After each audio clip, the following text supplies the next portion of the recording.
India England அணிகள் இடையிலான மூன்றாவது டெஸ்ட் போட்டியில் இந்திய அணி முதலில் பேட்டிங் செய்கிறது.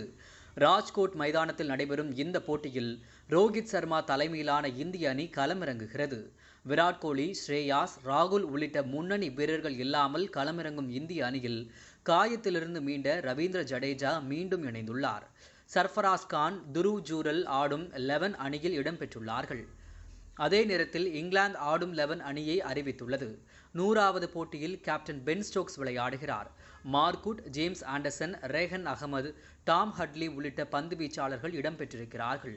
மேலும் Zak Crawley, Ben Duckett, Ollie Pope, Joe Root, Jonny Bairstow, Ben Foakes ஆகிய பேட்ஸ்மேன்கள் ஆடும் 11 அணியில் உள்ளனர். ஏற்கனவே நடைபெற்ற 2 போட்டிகளில் இரு அணிகளும் தலா ஒரு போட்டிகளில் வெற்றி பெற்றுள்ளன. எனவே இந்த போட்டியில் ஒரு விக்கெட்டை அஸ்வின் எடுப்பதன் மூலம் டெஸ்ட் கிரிக்கெட் போட்டியில் 500வது விக்கெட்டை அவர் கைப்பற்றுவார் என்பது குறிப்பிடத்தக்கது.